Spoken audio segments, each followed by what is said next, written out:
Nobody's got a problem with it because nobody's saying anything, so this must be a conventional way to behave.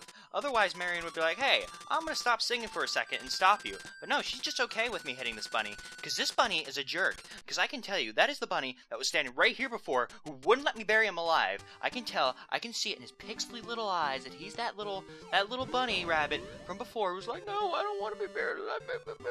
Hello and welcome to Lonk's Awakening. In the last episode, we beat the catfish's maw, which got us this awesome hook shot, which is like the best thing ever. And hopefully that Buzzbob will move out of our way, because unfortunately the hookshot doesn't kill Buzzbobs. It stuns them though, which is pretty neat.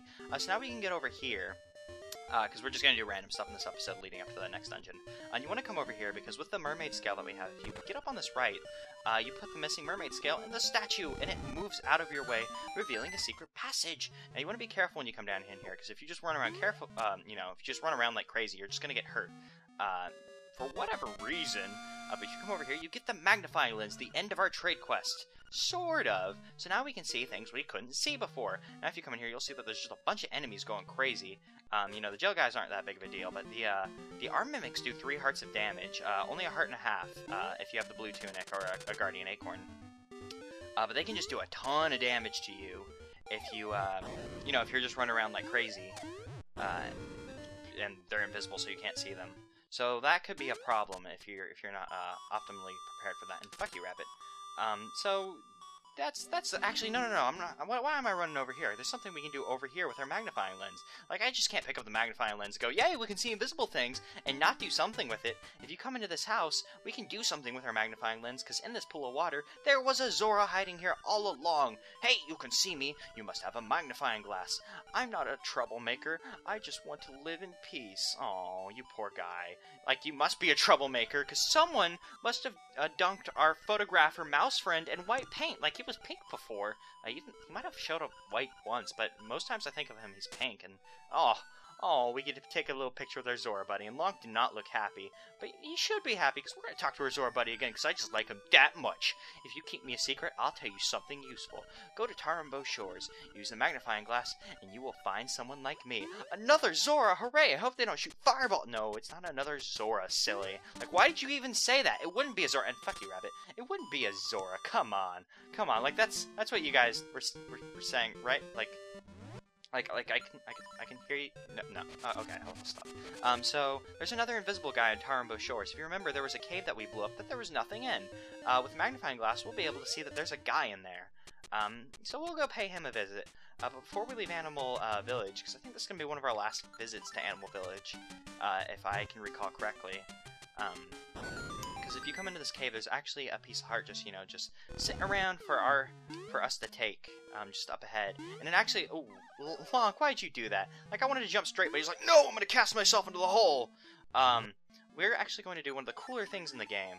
If you've ever played Twilight Princess, you kind of know about this, but there are bomb arrows. That is the best fucking thing you can do with your arrows, in my opinion. You just create a Legend of Zelda version of a missile. God, I just love doing that. You just have to push the buttons at the same time to make it happen. It's just so neat. I love doing it. Twilight Princess makes a reference to this. I assume a reference. A Legend of Zelda version of a reference to it, and that you get bomb arrows. So I always thought it was the neatest thing. Like, whenever I figured out you could do that as a kid, it just blew my mind. I was like, oh my god, I'm gonna shoot just bomb arrows everywhere. This is the bee's knees, yo. But speaking of bee's knees, yo, we're just gonna warp back to Mabe Village, because Tarambo Shores is that little beach area over there, and, we want to be closer to the beach, so... Oh, no, there's a warp in Animal Village! Why did I use the... Aw, man. You guys can just call me Dirtboard Lawyer, because that was a dumb move. Oh, well, while we're here, we'll just go ahead and buy some life potion. Not that we're going to need it. In fact, we're actually going to be picking up some life potion in some of the future levels, because I actually give away, like, life potion as, a prize. And I don't think that we're going to die, but honestly, I just wanted to buy it. And she kind of says something weird when you buy it. She's like, here, I'll rub it on you, which, you can take, like, she gives you a little massage and puts it on you. Or you can just be, like, a dirty, like, jerk and be like, she's rubbing it on us, my fanfiction is now complete. But no, I'm gonna run over to Tarambo Shores, and I will see you guys when we get there. God, I'm such a derp. Okay, Empty Cave, I'm on to you. Let's go on with magnified glass powers, go! And now there's just a guy in here with his bed. I guess this is just where he lives. If you come up and talk to him, you'll be like, I found a good item on the beach. And if you press, or well, not press B, but whatever item you have on your B button, you'll trade with him. And you want to do this, probably want to trade your shovel, because your shovel doesn't have too many uses now, other than getting money. You get the boomerang. Which is an excellent, lovely, lovely item. Any of you who plays a Zelda game know, like, you know, just like, fuck yeah, boomerang's awesome. In this game, it doesn't so much stun enemies. Like, I'm sure it stuns a few enemies. But more often than not, it just kills the enemies. It's a great item. And, you know, it moves bushes. So you can pretty much use it as a standard weapon. If you want. I'm pretty sure there's a bunch of enemies that it can't kill, like bosses. I've never tried it. I'll have to mess around with it. But there is actually a very, very good use for this. Like, it's not just like, oh, so if I just wanted the boomerang, I can, you know, go way out of my fucking way to do this, because you have to do the entire trade quest, have the magnifying lens to do this. There is a big benefit to having the boomerang, which I'm personally not going to take advantage of it, because it is a huge, huge, just like awesome thing. But I will tell you guys about it when the time comes, because unfortunately it is not relevant yet. But when it becomes relevant, you guys shall know about it. Don't think I'm gonna leave you in the dark about that. And actually, let's just use our new boomerang on that stupid cuckoo. Yeah, that's what you get, cuckoo. And we're not gonna make the cuckoos mad. We're just gonna injure him a little bit. We're not gonna be put on the, you know, the cuckoo death list.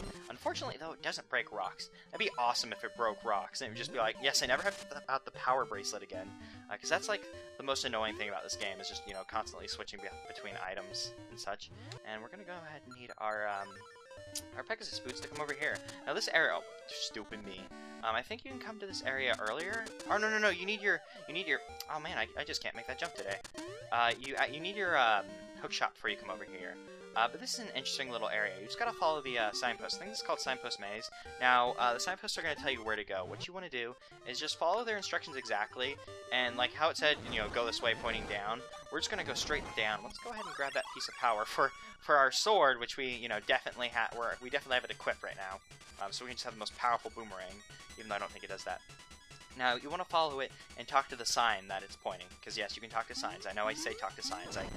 For some reason, I think you can talk to signs. I know. You just want to talk to the sign that it is directly like pointing to, and you'll be able to continue. If you talk to the wrong sign, it starts you over, and then it's like, no, you gotta do all that again. We'll go ahead and just kill ourselves so we can you know, get back over there, because there was like no way to get ourselves back over there. Actually, I can see one. I think if we were to just have broken that rock and you know, moved along with our lives, we would have been fine.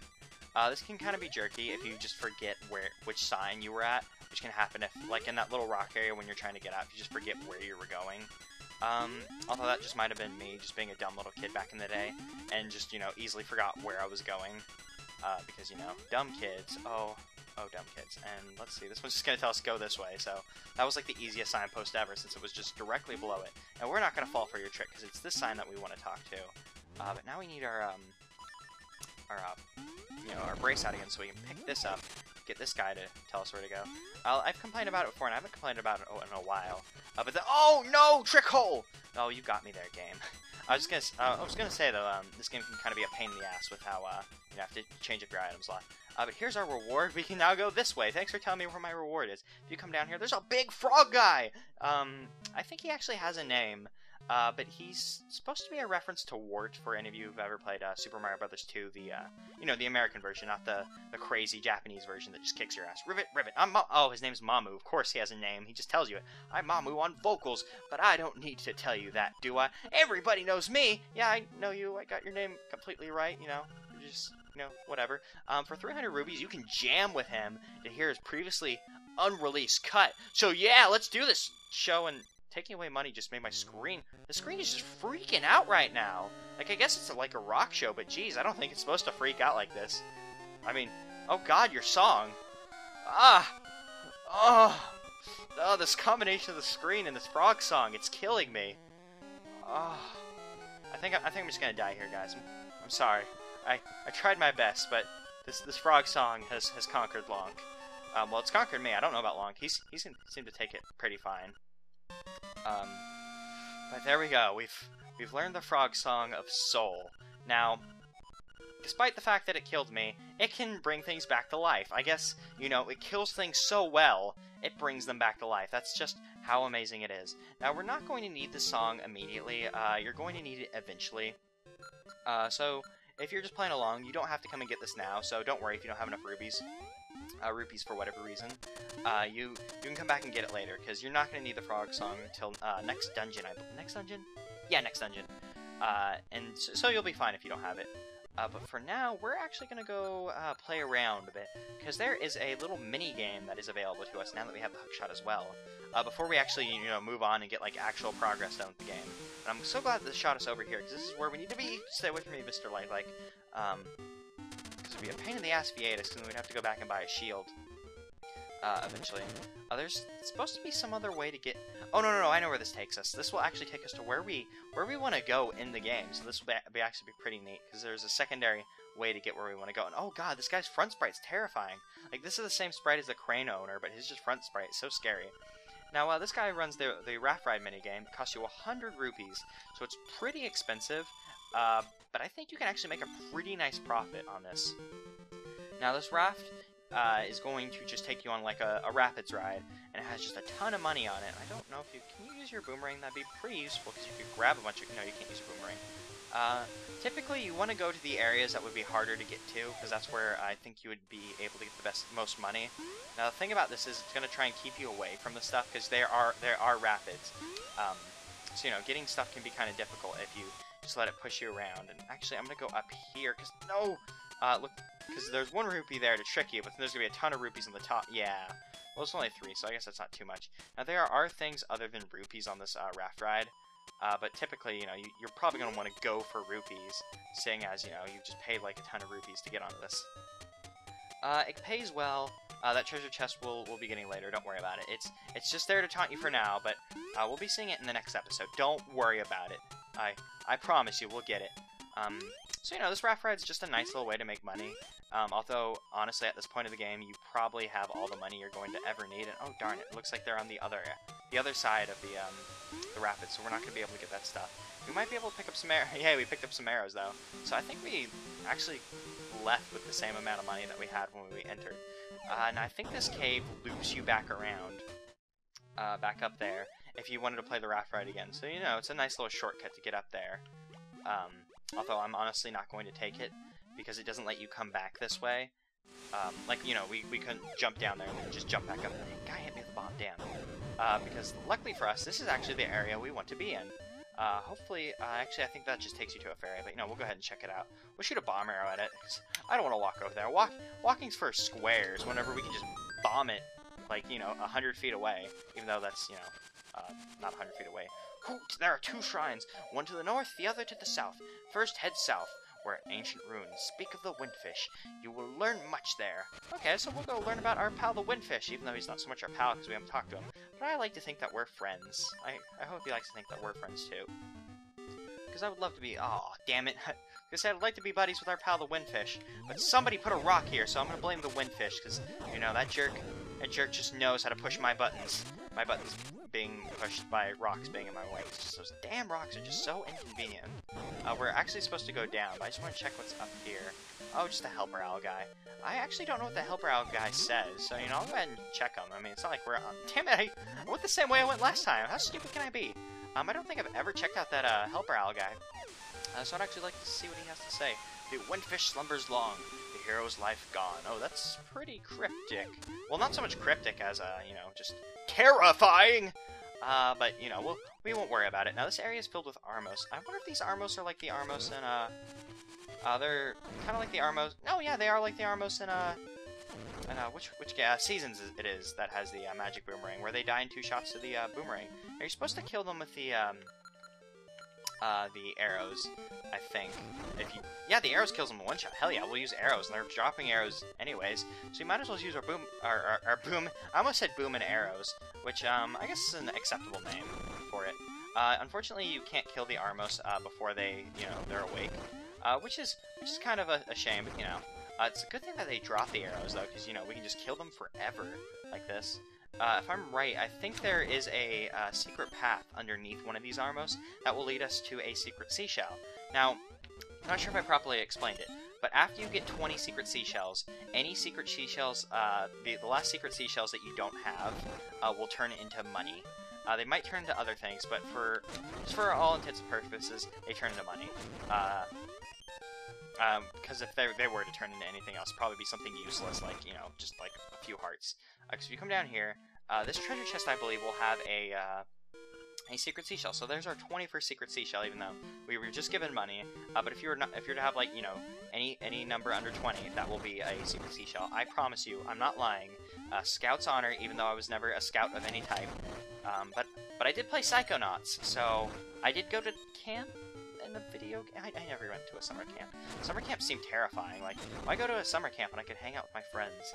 Although I'm sure some of you will have gone to summer camps to be able to say, no, they're awesome. There's a lake, and, you know, there's kids with psychic powers, and it's really neat.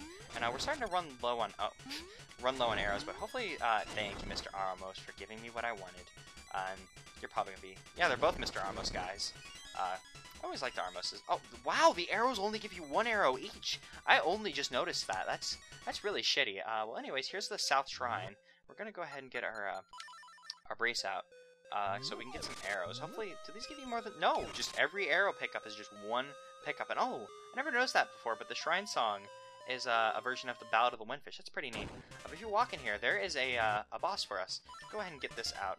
You might recognize this boss from A Link to the Past, and I'm going to waste all of my arrows like this. He can be killed very easily with the arrows. He's going to hop up from time to time, which you can dodge if you jump at the proper time, but unfortunately he kind of got us into a corner and just beat the crap out of us, and let's just get out of the way, and we'll arrow him, and eventually his shield will break, and then he gets, like, red angry guy.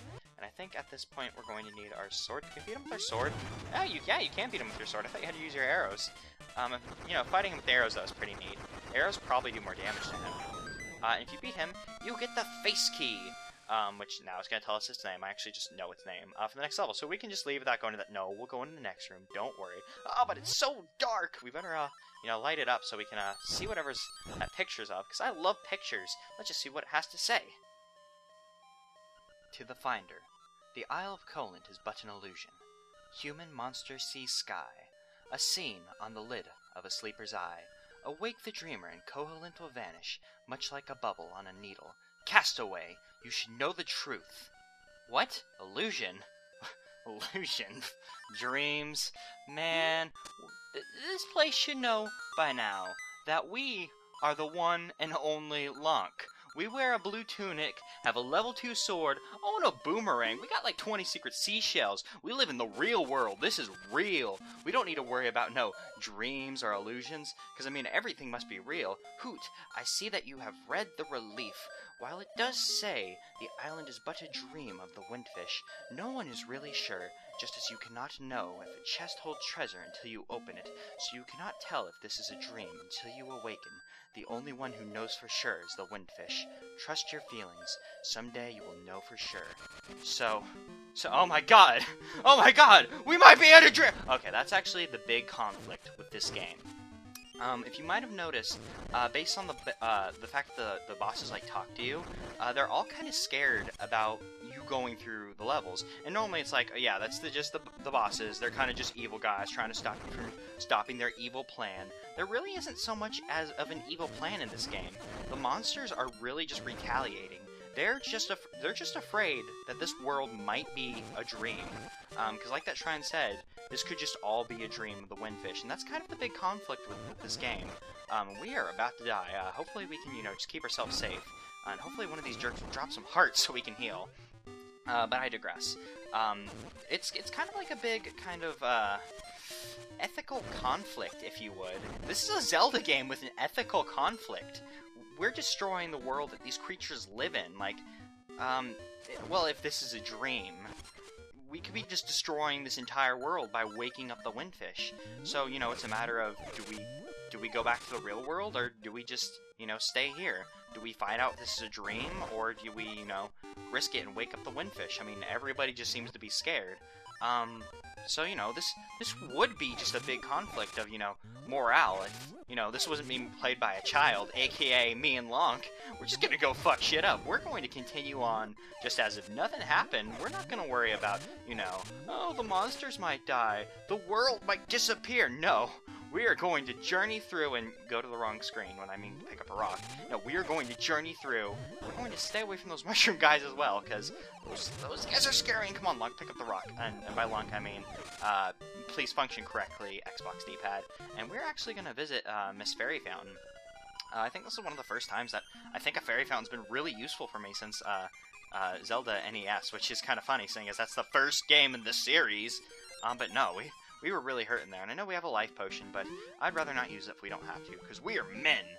So we're just gonna make our way to the North Shrine. You know, we are just gonna continue on as if just nothing happened, because you know we can't just sit back and just, you know, just hope that the world's not a dream and just continue living. We're gonna do our best, because we are Lonk, and even if it is dream, you know, Lonk can fuck shit up, and he'll beat up the dream and make it real. Like that can happen, right? There's a cool thing that you can do with the boomerang, which is what I just did there, where if you jump, like, as you throw the boomerang and it's coming to you, the boomerang will just kind of hover beneath you, so you kind of just become like a UFO of boomerang-based death, and I do not want to go back in there. I actually want to come over here, because we can use our key to open up the next level. Now, this always looks so weird to me. It's kind of like a little visual trick, because, you know, the roof of that building looks a lot like just a brick wall, so I always thought, like, you know, it looked a bit weird, the thing coming out. I always thought it was a nice visual thing. If this was remade for the 3DS, which isn't going to happen, seeing as it, you know, came out in the 3DS eShop, I just always thought that effect would look really nice. Anyways, this is the next level. You know, seeing as we just used our key on it, and, you know, this is how Zelda games work. This is going to be the next level. So in the next episode, we'll go in there, we'll kick some ass, we'll disregard the fact that the world might all be a big dream, because we have some monsters to beat up. Yeah! We're going to beat up monsters, and forget that we might be asleep, because even if we're sleeping, that means we will just become more rested, so we can kick more ass! See you next time! Also, thanks for watching.